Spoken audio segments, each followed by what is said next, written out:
Good morning and welcome to News Lounge. I'm Holly Fallon. And I'm Miles Maguire. Good morning. And here to tell us the updates in sports and weather today, we're joined by Connor. What's happening in the world of sport, Connor? Morning, Holly. Well, our local sports people are dominating the news this morning, and we'll have all their achievements to tell you about in the sports wrap. Excellent. Sounds good. Well, later in the show, we'll be talking to Tim O'Connor of the Harvest Rain Theatre Company.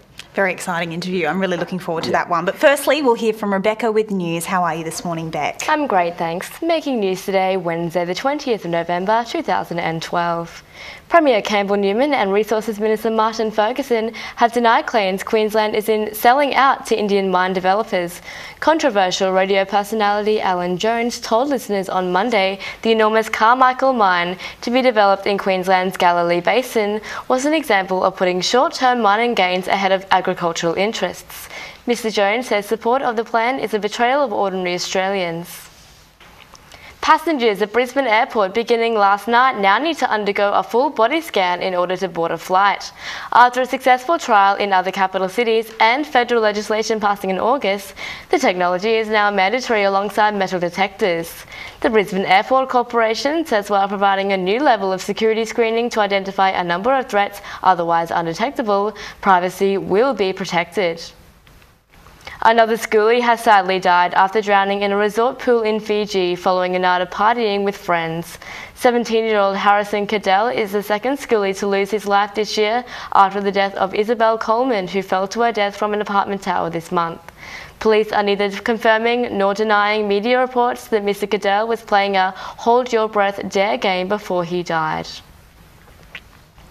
A dog has been shot in Peak Crossing, joining a recent string of animal shootings in the area, causing concern to residents.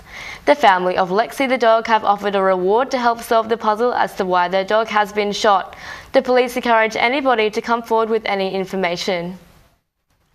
An 80-year-old has died in hospital after being repeatedly bitten by a brown snake on the wrist and ankle in southeast Queensland. The man has been working on a property at Wilson's Plains and was flown to Princess Alexandra Hospital, but sadly lost his battle on Monday afternoon. Former LNP MP Alex Douglas has announced his plans to run approximately 700 television advertisements across Queensland, accusing Premier Campbell Newman of lying to Parliament. Dr Douglas was last week dumped from the Parliamentary Ethics Committee following a reshuffle before quitting the LNP. He says Mr Newman lied when he said Dr Douglas was happy to lead the role of chairman. Dr Douglas intends to inform all Queenslanders of what is really going on in state parliament. Former Prime Minister and current member for Griffith, Kevin Rudd, slams Campbell Newman's proposed sale of the Monte Carlo Caravan Park. Rudd says the treatment of the park's residents is not good enough and says that the sale doesn't make economic sense, claiming that the government and community would pay the price later on if the park was sold. A man charged with the murder of his baby son will face a committal hearing in March next year. The man was charged earlier this year with murdering the 7-month-old after the pair plunged from a bridge into the Logan River at Beenleigh. A doctor who had sexually assaulted 5 female patients between 2003 and 2009 has been convicted in court. Nemalan Sashigiri Moodley pleaded guilty to 9 counts of sexual assault in the Ipswich District Court on Monday. Michael Caltabiano faces renewed pressure to explain his dealings with the son of Arts Minister Ros Bates, Ben Gomez. This meeting took place in the first days of the Newman government and is noted for Mr Gomez receiving a plum job as a departmental liaison officer. The Crime and Misconduct Commission has continued the investigation about the appointment, with Mr Caltabiano has been stood aside on full pay of roughly $10,000 a week. Former Queensland Premier Anna Bligh has been added to the board of Medibank Private in yet another move in recent weeks of the federal government elevating a state Labor ally with a federal post. The move could mean a target of privatisation is reached if the coalition government wins the next election, according to Finance Minister Penny Wong. Ms Bligh will become the only former politician on the Medibank board. A man has died after a truck and car collided, causing them both to catch fire north of Bow Desert. Bow Desert Beenleigh Road was closed for 5 hours as firefighters contained a grass fire that was sparked from the collision. One driver died at the scene, while another was taken to the Princess Alexandra Hospital with chest pain. 2 weeks after the 21st Brisbane International Film Festival wrapped up, Richard Moore, director of the event, is moving on. Mr. Moore, infamous for his iconoclastic programming and controversial film choices, was notified last Friday that his contract would not be renewed. However, he has dismissed claims that his programming choices led to his departure. And that's all we have for news now, but now back to you. Thanks, Beck. Beck. How's those new body scanners? I'm not entirely sure what they are, but I'm a bit How do they concerned. work? I don't know. It takes approximately 2 seconds for it to scan your body, and then if you choose to go through the body scanner, you don't have to do the usual scan or pat down sort of thing. Right. So it's either Okay. that, you have the option if you don't want to do the body scanner, because it does sort of take a photo of you and you can see, yeah. Well, maybe I won't wear funny underwear the next time I go on a flight then, because... Your bananas and pyjamas. Connor, what's happening in this wild weather? Over Well, to you. I think it's safe we can say it was not a good day for snowmen in Brisbane yesterday. In fact, there were no reported sightings at all, but there was no shortage of carrots and scarves littering the streets, especially at King George Square. Anyway, a slight respite for snowmen in Brisbane today will see the city reach a max of 33 and 31 on the Bayside. It will be fine and sunny day with moderate southwesterly winds, gusty at times during the day, and an afternoon sea breeze to cool us off.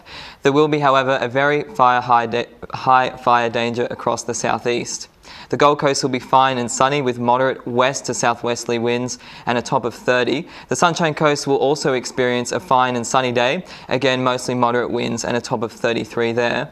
Ipswich is in for a fine and sunny day with a severe fire danger and a top of 35. Around the state, Cairns can expect fine and mostly sunny weather with a top of 33. Townsville also fine and mostly sunny, top of 34 there.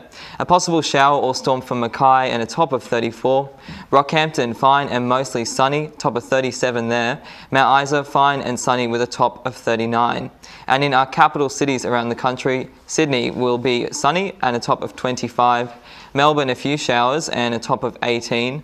Canberra will have a windy and partly cloudy day and 19.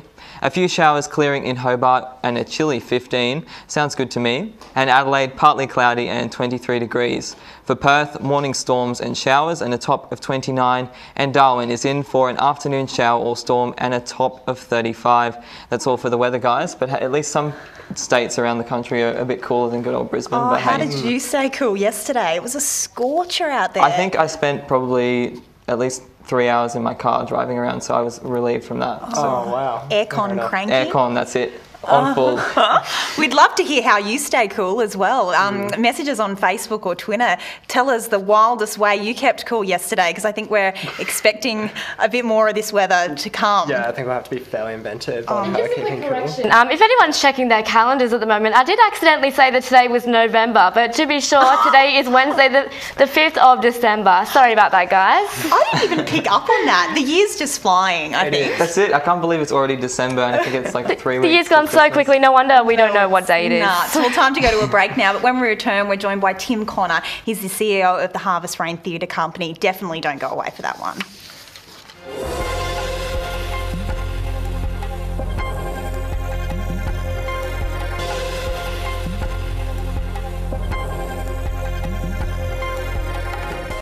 Welcome back to News Lounge. Well, for all theatre goers out there, you may have attended a show at the Harvest Rain Theatre Company.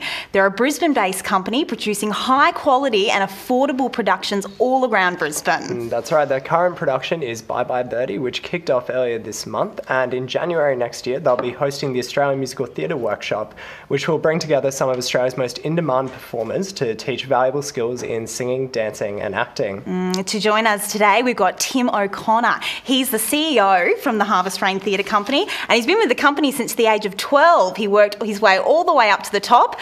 Good morning, Tim. Hello, it's great to be here.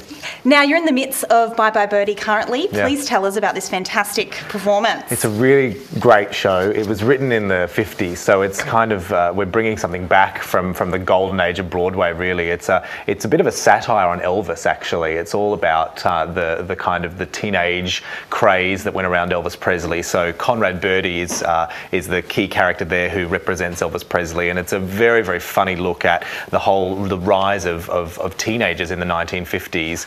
It's a really good night out. It's very, very funny. It's a great old musical here back in Brisbane now, a bit of Broadway in Brisbane. And the show is a showcase for your intern program as well. Yeah, that's correct. All of the performers in it are training with us. So we have an internship program, a musical theatre internship program, where young people can come and learn their musical theatre skills with us. And so this show features all of them, and it's some of the most incredibly talented young people that you will see. It's really quite staggering. So you should get along if just to see the stars of tomorrow performing today. Yeah.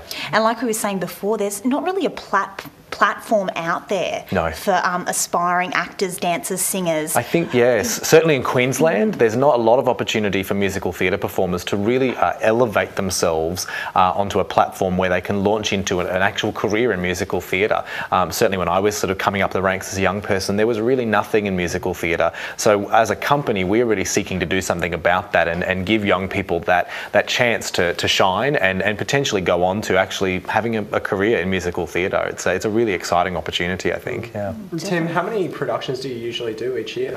Far too many. I can tell you now. Look, honestly, this year we've done 6 major productions, 6 main house productions. Wow. We've done 4 or 5 smaller productions. Yeah. So really this year we were doing almost 1 a month, and that's why I look as old as I do, because it's very tiring. But we like to keep working. We like to keep creating opportunities for as many people as possible to be involved in our shows and to showcase all of the talent we have here in Queensland. I mean, I don't know if people are really aware of how much talent there is in Queensland, in musical theatre talent. It's really quite staggering. There's some incredible performers here, and we want to give them that platform. Yeah. And we've got some footage now from the Wizard of Oz, which looks like a pretty spectacular production. It was beautiful. Yeah, great.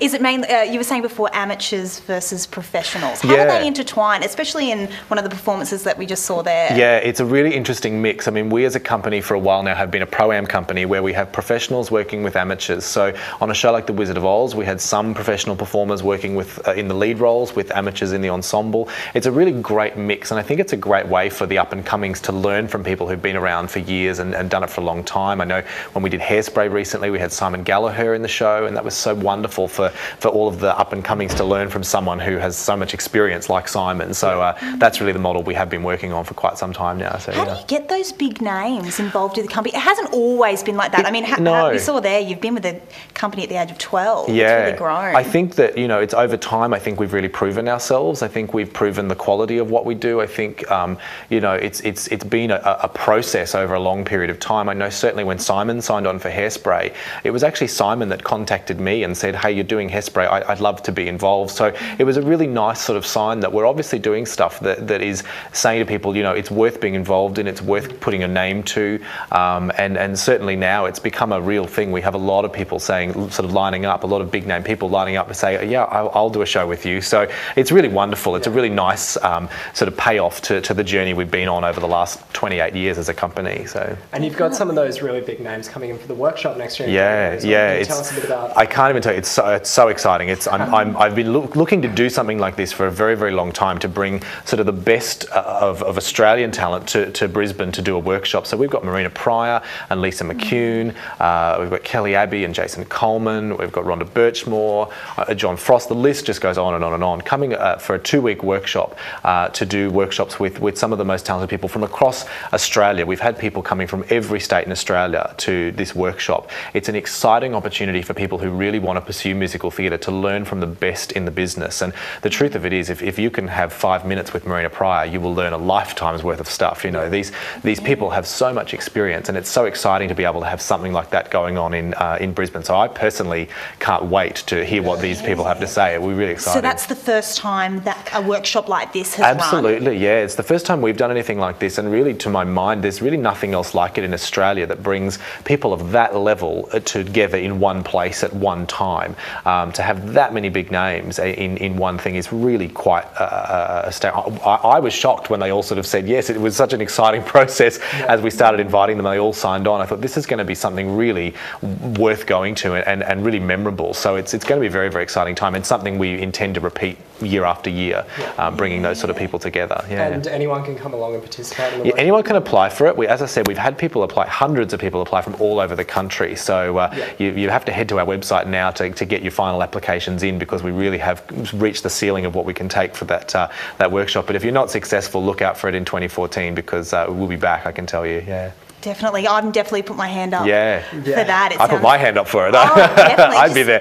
Yeah. Tell us more about the age of 12 and then staying with the company for that long. You obviously have a huge passion for it. What do you suggest for our audiences that want to get involved and are aspiring theatre goers? What would you say to them in a career like this? Well, honestly, I was 12 when I first worked with the company. I was a kid acting in a show, and I did shows through my teenage years. And when I left school, I had one passion. My passion was theatre, but even more specifically, it was Harvest Rain. I really believed in this particular company, and I stayed around long enough until I got to run the place, essentially, and that's a story in itself. But I think what I would say to anybody who wants to pursue a career in musical theatre, a lot of people will tell you it's an unrealistic goal, and the truth of it is, working in the theatre is tough. You know, there's a lot of unemployment, there's a lot of rejection, there's a lot of times when you're looking for work. But I really do believe that if you pursue your passion, then you do find your purpose. And I think there's nothing more satisfying in life than to know that you have a purpose and that what you're doing is valuable. And I believe that if you are the sort of person who really believes, I love musical theatre, there's nothing else I want to do more than that, if you need to pursue that. I think that's something you want to do. And at Harvest Rain, we want to welcome those kinds of people into our internship program, into our musical theatre workshop. That's really what we're all about. So you guys just sound like a fantastic platform for all theatre goers. We try to be. Definitely, we really try to be. All the best. It sounds fantastic. And I think we've got a little video of the rehearsals of Bye Bye Birdie that we'd like to show. So if we can play that now and have a little look. So come on and show it. Oh, we got a lot of living, such a lot of living, what a lot of living too. Where are you? I thought I told you to go straight to bed. Harvey Johnson, I want you home this minute. Do you hear me, Ursula? Mother's calling you! Ursula! Ursula! Oh, my face there. Wow. We're going to head to a break, but don't go away. When we come back, we'll be talking to one of our very own from 31 Digital. Don't go away.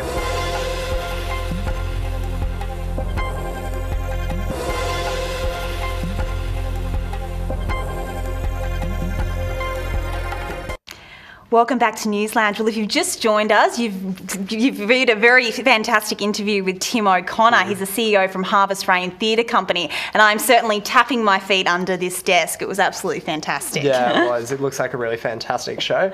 And for now, we'll be heading over to the sports with Connor. What have you got for us today, Connor? Thanks, Miles. Well, the search is on for Ricky Ponting's replacement ahead of next week's Test series in Hobart against Sri Lanka. Phil Hughes, Usman Khawaja, Alex Doolan and Rob Quinney are all rumoured for the position, with Hughes as a favourite, leading the Shield charts on 518 runs. Brisbane Roar players Ivan Franjic and Matt Smith remain optimistic ahead of tonight's qualifier for the East Asian Cup with North Korea.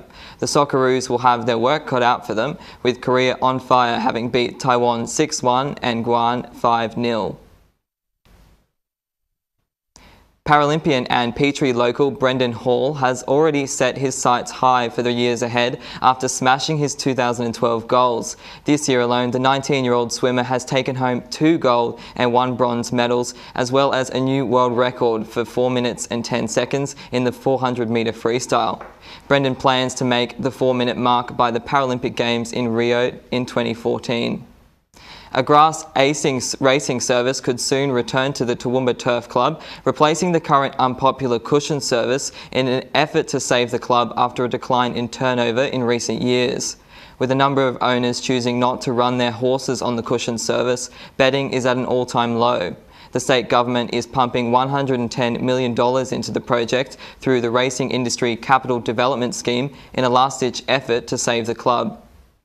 The Gold Coast Titans hope to restore stability to the club after the departure of Scott Prince by signing Aidan Caesar until 2015. The 21-year-old impressed Titans coach John Cartwright earlier this year when he made his debut in round 7, so much so that Caesar went on to play 18 consecutive games for the team. Two of the country's best developing swimmers are set to make a splash in the 2013 World Championships and are training right now here in Brisbane. Logan Vikings Swim Club stars Josh Tierney and Karen McMasters shone at the Juniors Pan Pacific Championship in Hawaii in August and plan to continue their stroke of luck next year. Despite a nasty shoulder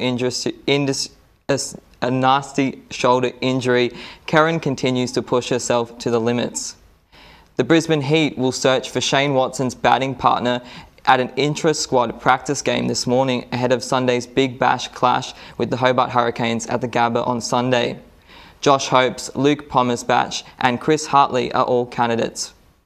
And that's all for sport, guys, but back to you. Thanks, Connor. No worries. Well, now we'll be talking to our very own Stephen Whiteley. You may recognise him from The Late Show or from around Brisbane's comedy scene. He's now got his own show on 31 Digital called Comic Showdown. G'day, Stephen. Hey, how you going? Tell us about the new show, Steve. It's a comedy game show where we take two local Brisbane comedians and there's a little bit of trivia, there's a little bit of improvisation, there's a little bit of theatre sports, and then at the end of it one of them gets smashed in the face with a cream pie. So it's highbrow comedy. How did you come up with this? Basically, Scott Black, who does the late night show, and I share an office upstairs, and we basically have a lot of time to bounce ideas off each other. A lot of creative thinking. Yeah. And we came up with this idea, and it was basically a case we wanted to see people get hit in the face with a cream pie, but we didn't want to be a part of it, so I went, right, well, you produce it and I'll host it, and we're out of the firing line. Who are some of the local comedians? We've had Joel Bryant on. He's an absolutely brilliant local comedian. Mitch McCutcheon, who was the Queensland winner of Triple J Raw Comedy this year, he was been on the show. Jenny Winter, who's heading off to the Melbourne Comedy Festival, Adelaide Fringe Festival next year, she was on it. And a vast array of other people, so it's been great. You'll be hosting, is that correct? I'm hosting it, yeah. Is Scott Black he's not on it. He just sits in the corner and tells us what to do. So that's good. Fair enough. So there's no risk of you getting cream pie? No. Apparently there was a rumour floating around that they were going to try and get me in the last show, but I narrowly avoided that. We'll need some good cleaners in the studio for that. Yeah, the volunteers worked hard that day. Poor guys. So when's it on? When's it start? It's actually been running for a couple of weeks now. It's on Thursday nights on 9 o'clock on 31 Digital, and I believe it gets replayed on Sundays. I don't actually watch it. Yeah, I don't watch the enough. show, you just host it. That's it. Right, well, we've also got the Brisbane Comedy Festival coming up. Would you be able to tell us a bit about that? Because last we heard, I think there are only 4 local Brisbane comedians who are actually performing at the festival. It's a bit of a bone of contention for me and some of the other Brisbane comedians. Don't get me wrong, it's a brilliantly run festival, and the venues and the quality of acts and everything, are second to none. But as you said, there's a very low showing of actual Brisbane comedians in there, and out of the entire festival, I think there's like 32 people in the whole festival. Right. I think there's about 5 Brisbane acts. There are, however, I think 3 or 4 or 5 ex-Brisbane guys that now live interstate. But, from a comedian's perspective, for a Brisbane comedy festival, I would have liked to have seen a larger sort of Brisbane contingent. But why do you think the organisers have decided on that? Is there any particular demand for performers from other states? Or? Well, I mean, definitely. When you look at the level of the performers that they do have in there, you've got guys like Stephen K. Amos, Steve Hughes, Danny Boy, Hannah Gadsby, all of these guys who are international headliners. So from a business perspective, you can see where the powerhouse is coming from, where they need people that are going to sell tickets. Yeah.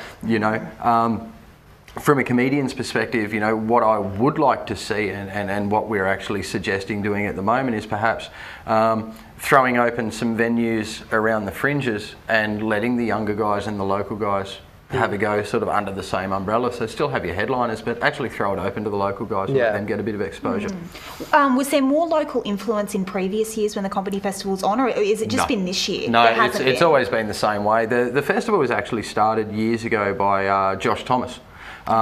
Which is quite upsetting because Josh is a Brisbane boy, and I would have thought that he would have supported the local scene more, but it's gone the way that it's gone, and it's up to the powerhouse, and really at the end of the day it's their venue and it's their festival and they can do whatever they like with it. So you know, I'd like to see it take on more of an Adelaide Fringe or a Melbourne Comedy Festival where basically anyone can be a part of it.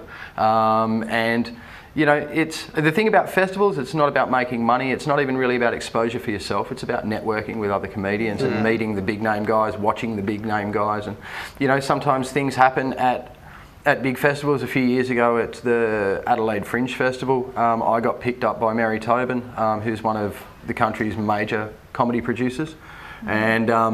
And I was then able to go on tour with Stephen K. Amos, David O'Doherty and Rod Gilbert for 6 weeks, and that's an opportunity that I wouldn't have had. Wow. And that's why I'd like to see this festival open up to the younger guys more, is to present those opportunities for these guys. These guys aren't going to get those opportunities sitting in the audience. And just finally, Steve, what are some opportunities that people do have in Brisbane to get along and see local talent or up-and-coming talent? It's amazing. You can pretty much see comedy every night of the week in Brisbane at the moment. Basically what you want to do, the big thing at the moment is on Facebook. If anybody jumps on Facebook and searches for Brisbane comedy, you'll find all the venues around the place, and there's an absolute wealth of talent, and most of the time it's free to get in, so you've got no excuse not to get along. Yeah, definitely. Well, thank you, Steve. No worries, thanks for having me. Very interesting. 9 p.m. Thursdays, Comic Showdown. Stay tuned for that one.